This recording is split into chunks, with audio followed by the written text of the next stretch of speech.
All right, critique time. Criticals.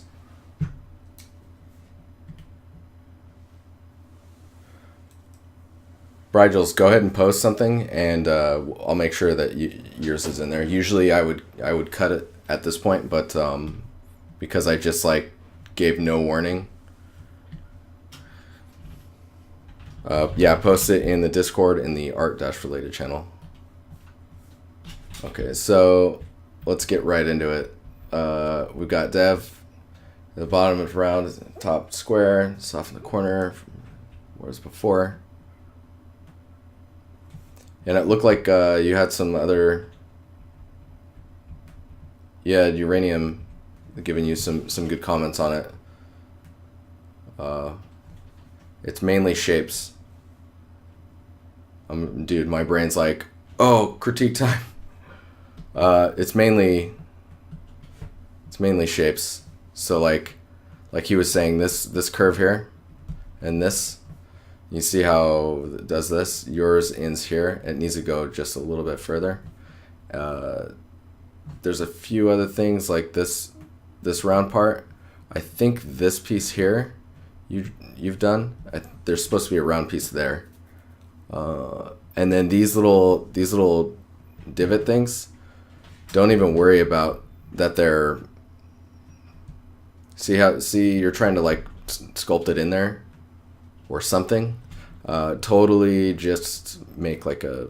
Oh, my earphones just died. I can hear my voice. Totally just make those separate meshes or add them in post. Hang on. Oh, man.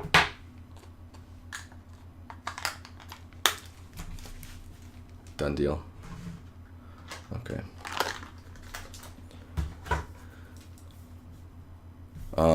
Yeah, but just add these in post. You can either add those in post or float it as geometry. That's the only way you're going to get a really good hard edge as it is in reality easily. Make sure that these little nicks are here. And preferably, like if I were to draw it from the side view, like it's this, that nick going under, and like if it did this, that'd be pretty nice. Because then you would have it on this outside area and then also going under the surface, under the, around the corner. Let's see, there was another screen here. This looks much better. Like this is awesome. This is exactly like that little, those little details that tell you how it's put together. How the tape was applied, the imperfections of reality. It's great. It's great stuff.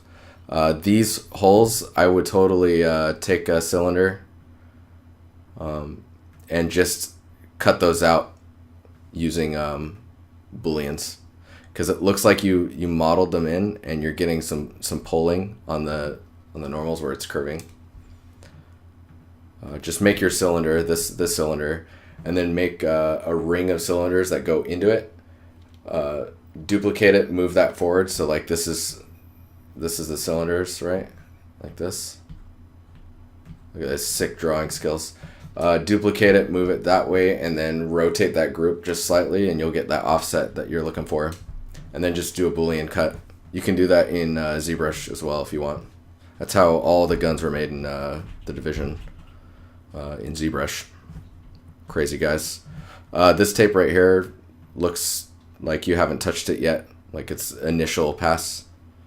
It really needs, like, once you get everything to this level, it's great. It's looking really good.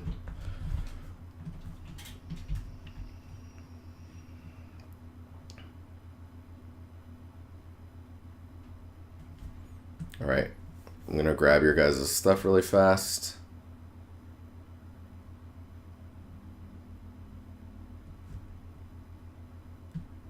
Substance challenge as well. Okay, cool. So as far as the substance goes, this looks pretty good. The patterns that are happening here, this stuff, feels unnatural to me. Think about how stone is formed, or like, You know, like, see, you're getting these striations. These are what's telling me that it's like natural stone. So those are all kind of heading in the same direction. These ones are okay just because they tell me how it shears away. So this is like structural, and then this is microstructural. So microstructural is how stone ends up breaking away as time goes on. So the way that stone chips and breaks, that's like the microstructural makeup of like how stone is put together. Yeah, and you don't need to clean it up because they're booleaned. That's right, Ben. Ben with numbers. How you doing? Yeah, this pen thing's called Epic Pen. It's awesome. So shape-wise, these are all fine. This is good. This is good. You got this. These colors though, your albedo is where it's breaking down. And I think it's just because where the colors are forming and the patterns that they are doing don't really follow the patterns that you're seeing with the rest of the nature of like how the brick is formed. Or the stone. Yeah, I think if you can solve this kind of the splotchiness in your albedo, this is going to look really, really nice. And think about directional on like colors. So like the top parts of stone or the top-ish parts are going to be much lighter or tend to be lighter, mainly because of sun bleaching and time. Let's see.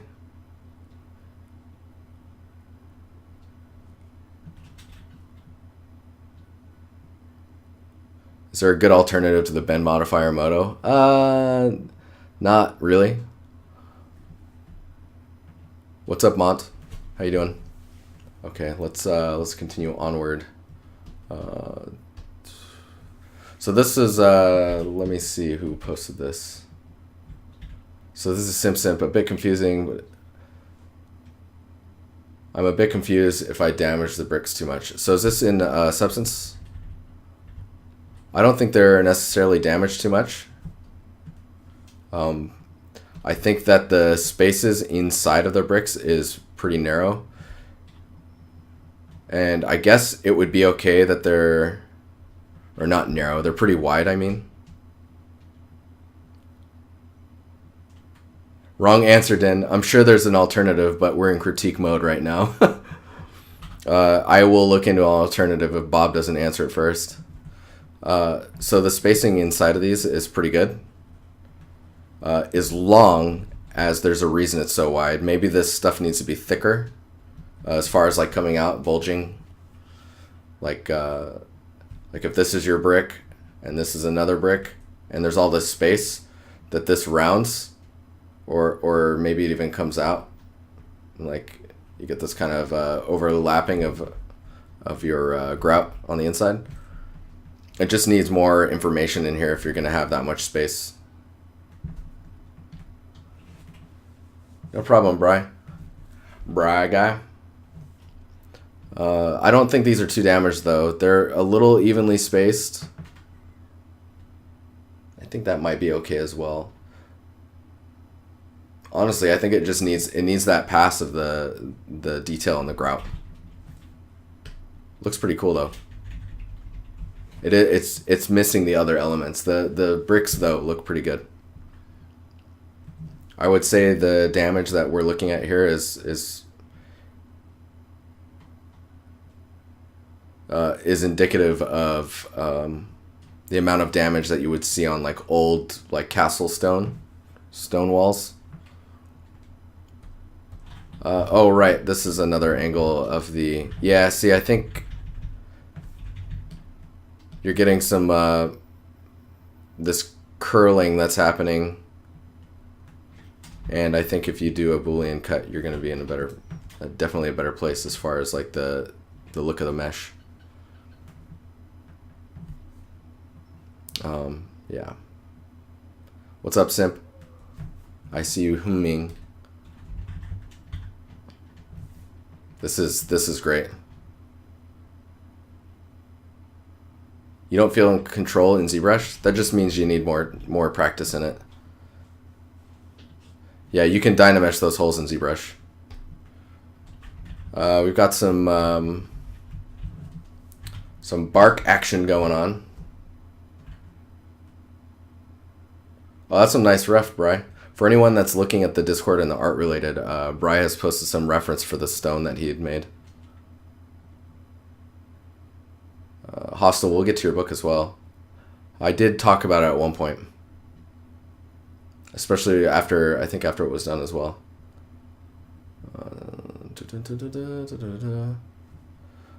Okay, so this is uranium. The conversation that you were having with Ben Wilson on the nature of bark and how it forms is really good. It's definitely the approach you want to take when you're overlapping all that detail in substance.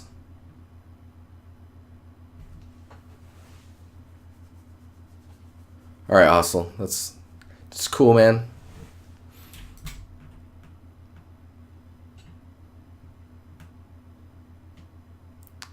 Yeah, you could have them roll punch metal is more in line with like what actually happens when you're punching those holes in the metal.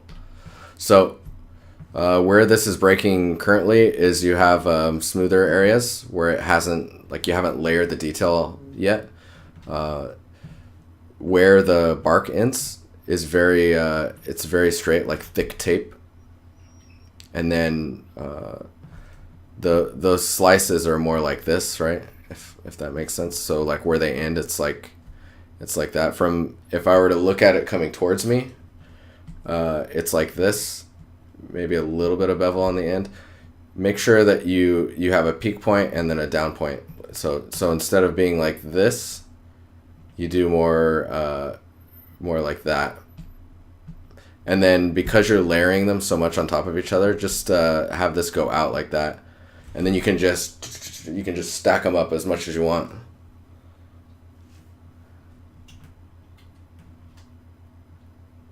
Oh, that's great to hear, Mont. So Wes from Algorithmic is putting together a great tutorial for bark in Substance Designer. He's also has a really good tutorial on using the round edge shader on Pixel Fondue's YouTube channel about how to bake round edge shader in Modo and then getting that into Substance Painter. Yeah, I think rounding these out along with adding that curve to the bark shape that you're using will help a lot. There's literally a bend tool in Modo that's the same as the bend modifier. Oh yeah, no, I thought he was referring to the bend tool in Modo. I don't know of a better option in Modo other than the bend tool in Modo. And the bend tool in Modo I don't think is actually very friendly. I'm not really a fan of it. I think if you're going to be using that, maybe use it in the procedural tools. Just because it's so permanent. You bend something and then that's that. Okay, we've got some ArcViz from Mont. This stuff looks pretty nice, man. I would say that be careful with how dark your materials are, or get a like this. This darkness is crazy dark. It just looks like maybe you need more bounce to fill the room to help fix that type of darkness.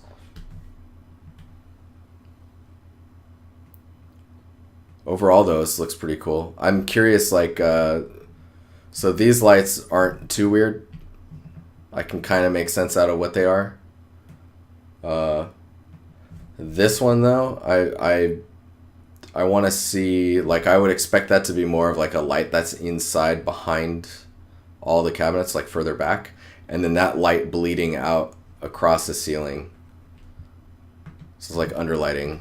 Let me see if I can.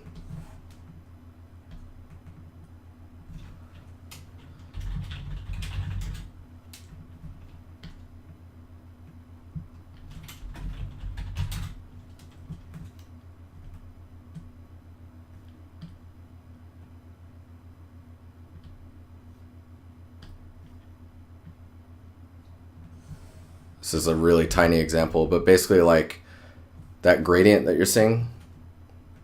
So you have, let's see here, you have this edge, and then the light is hitting here and then continuing off the ceiling.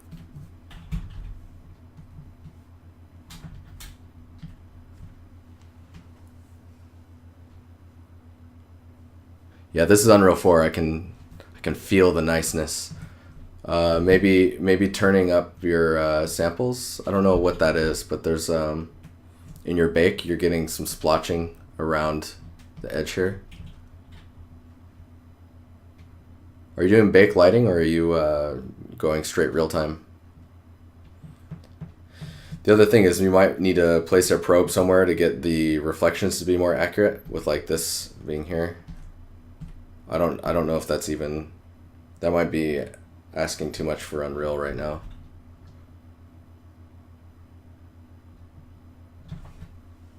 Reflections look pretty nice though. Yeah, I can see the dithering pattern in the reflections when it switches from real-time reflection to cube map. I think that's why this is inaccurate, is because this is where the cube map kicks in. Are you modifying the INI files? Yeah, this looks good though. Yeah, where the reflections are working, they look pretty nice. This feels good. Your bloom might be a bit strong. I don't know if that's bloom that's happening there, but that's like really intense. It's like actually that wide. I'd expect maybe it'd probably be more down there.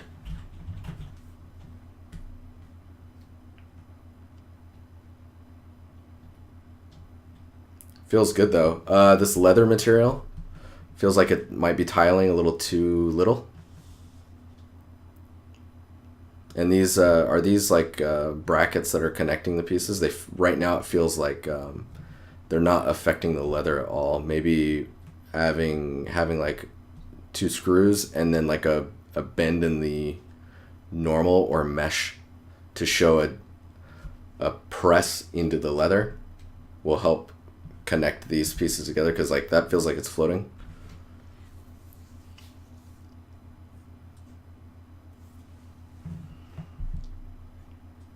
Well, this looks pretty good. Again, I would think that maybe that line needs to go in the back behind all this stuff, like way back here, and then bouncing forward here. There's the stepping thing I was talking about. That might be just a light map resolution.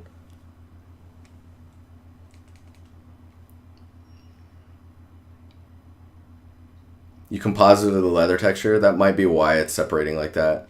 You could just make a triplanar material that'll map it. That might be enough. It just looks like it needs to tile more. If you're gonna map it like that, go just tile it more in Photoshop. Overall, that's pretty sick though. I really like it. It's pretty cool. So this one's super awesome. I saw this earlier and was like, dude, that's pretty fucking sick. Where are we at here? Just scroll up a bit. So this is Kyle number 37. We have a lot of Kyles on our Discord. So this is Kyle. Basically been working on a subway scene lately. There's a bunch of issues that I think can be fixed by doing light maps for the assets.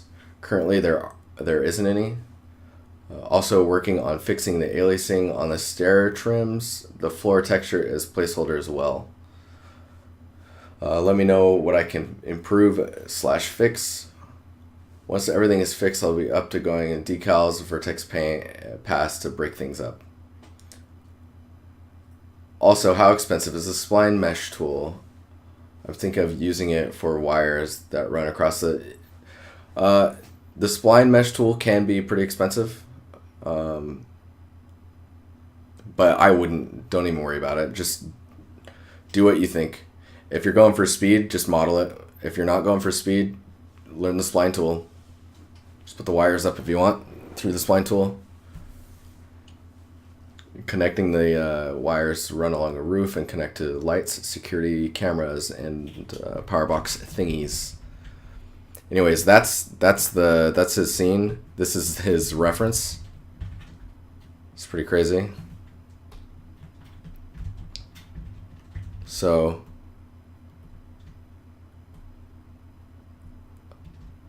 one thing I'll say is, so in the reference, this is rounding. So like this and this could be one mesh, and then you just bevel that and then continue it forward. Let's see what else we got here.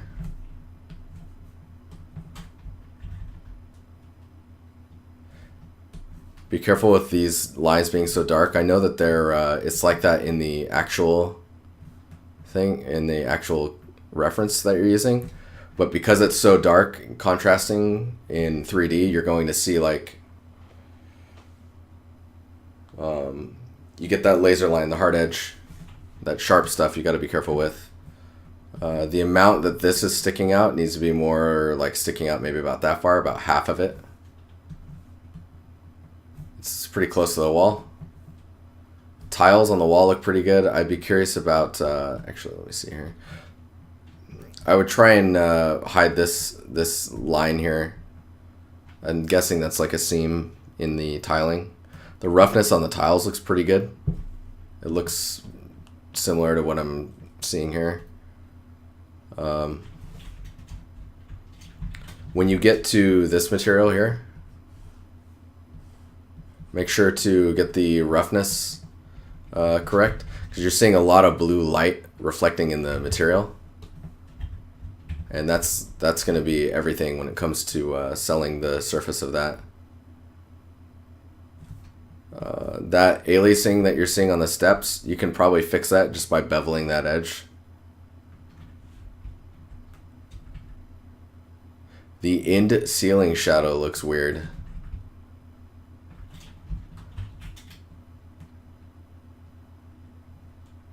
I wouldn't worry about the shadows too much right now.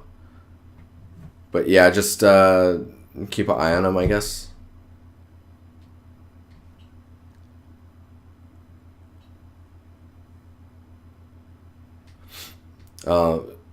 When you start doing your decal stuff, you're going to want to make this pipe have maybe some type of interaction with the surface that it's clipping through. Let me see what it looks like in the reference.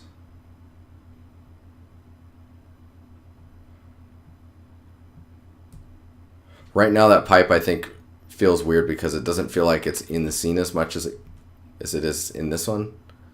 I think bringing it closer to the ceiling, let me see here.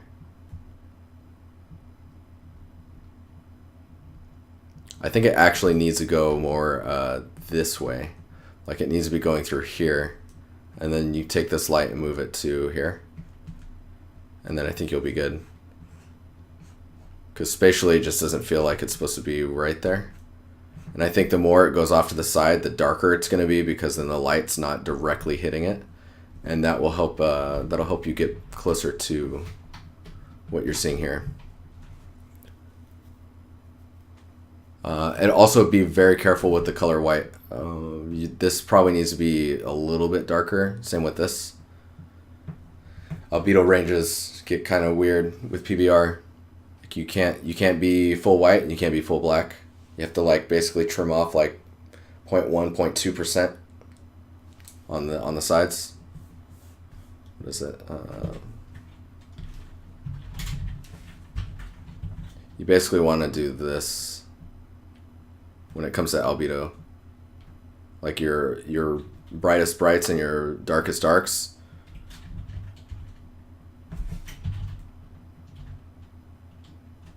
In post or in post processing, you can crunch those values more, but just make sure that your albedos are in the correct range.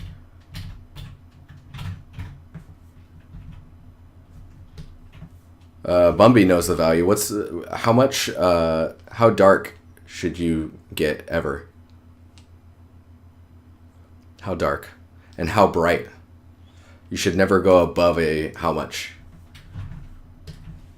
I'm terrible with those values. I just know that when I see it, I know that it's too bright.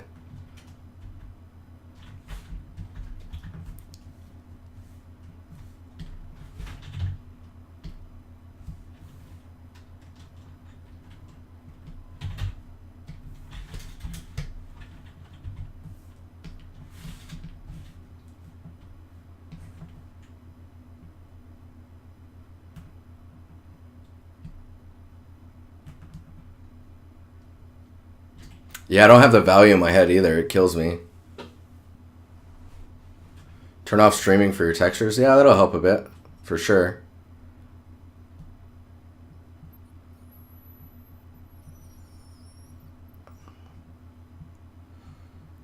Like, so see how I'm like cutting off like the bottom range here and the top range?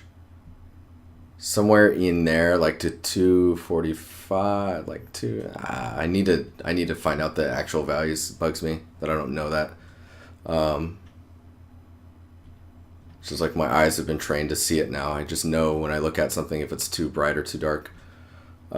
This isn't an accurate representation, mainly because there's lighting information. If you give me a picture of it with albedo only, and then we do this test, you'll be able to see where you're going too dark or too light. It's a good, like, at least first pass on figuring out if it's something's too far.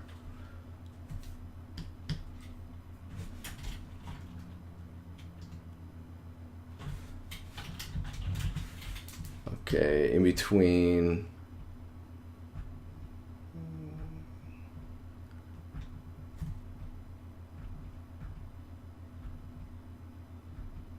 Hang on here. Got one more to look at.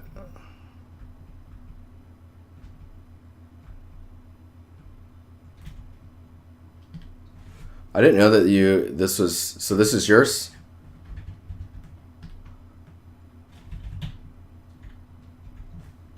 Wait, what are we looking at here? So the concept, courtesy of Kevin Mayer. And then you're building the scene out. Let me see what we're looking at here. I like what you're doing with the lights. It's pretty cool.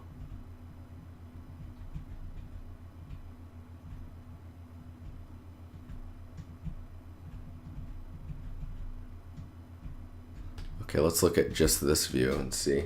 So with the camera getting as close to the light bulbs as they are, I would totally just add extra geo. Don't even worry about them being too high poly.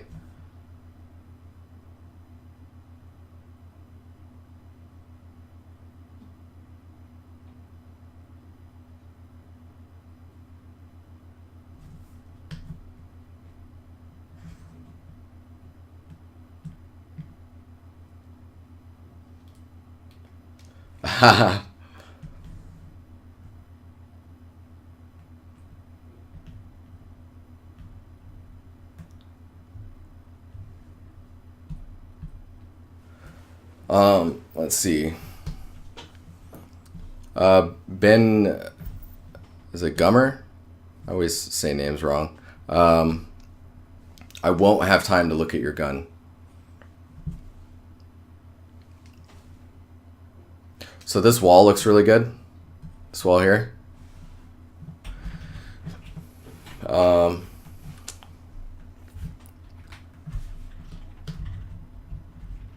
I think you should pick a good camera angle, and then we should solve the, like, this camera angle is pretty good for showing the space.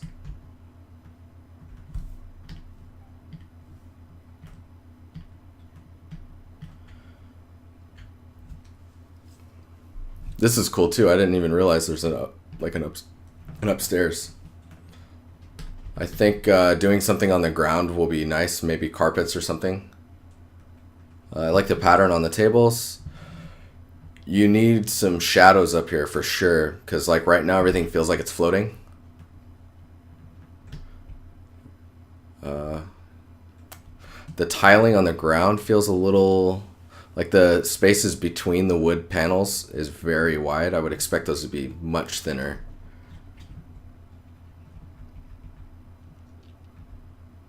And when you do this this wall, the two different colors, I'll just do this. So these two different colors here, I would totally give them two different roughness values. Maybe the bottom one, maybe a little bit shinier. That way you get the user understands that it's a wall, and maybe there's like a paint layer on the bottom half of it or something like that.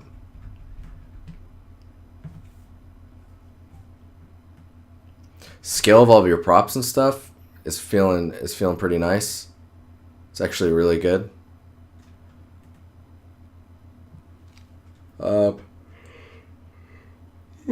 Double check the width of your door. It looks like it might be a little narrow.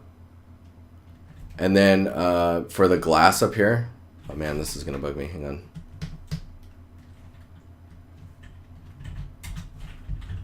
For the glass up on the top area here, if you can add like a little gap under the glass, because usually that's done so that cool air can run under the glass panel and heat doesn't build up in this space. So if you could like add a little gap under the glass, that'll also draw the eye up there and let the user know that there's more up there, because right now all the lights that you have going on up here is blocking that, so you don't really recognize that there's a second floor. You do see the stairs here, in which case I think, let's see here.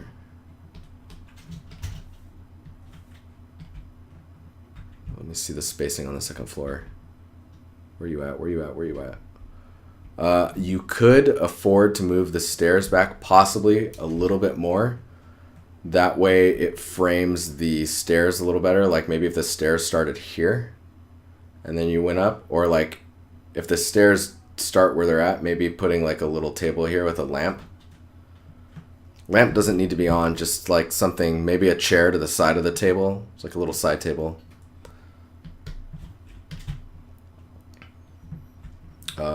Okay, one last thing and then I'm gonna get out of here, guys. Song's freaking weird.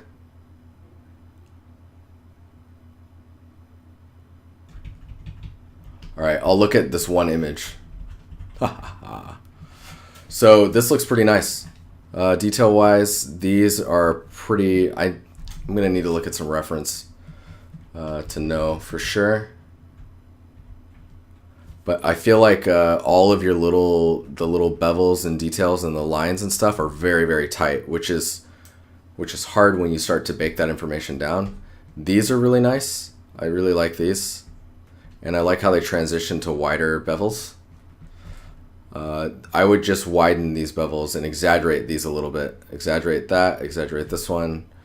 This is really narrow. I would maybe thicken that up or exaggerate the bevel.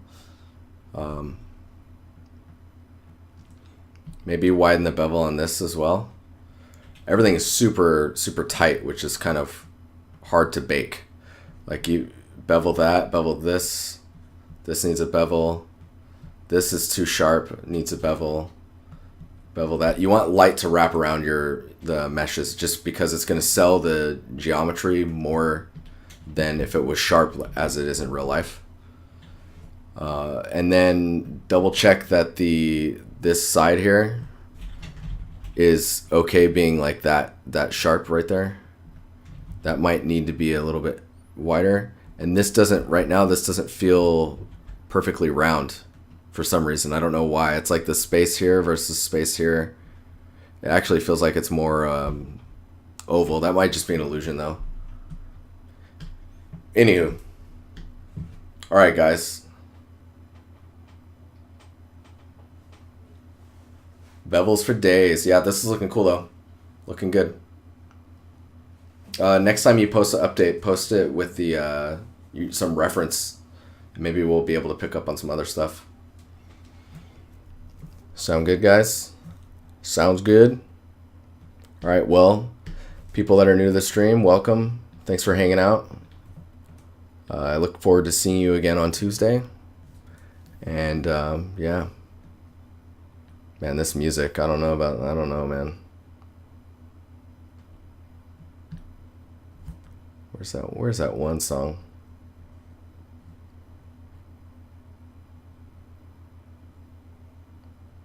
Anyway, cool.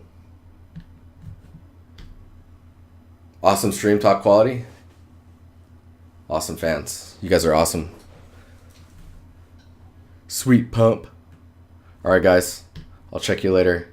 This video will be up on YouTube at some point in the next day. You can go there. There's the Discord. We can carry on our conversations there. And yeah, it's always good. It's always good hanging out with you guys. Thankfully, we had enough time to get through your guys' critiques. I got lost. Got lost in the madness.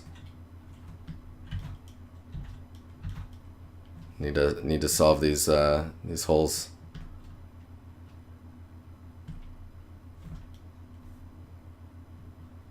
Where is it?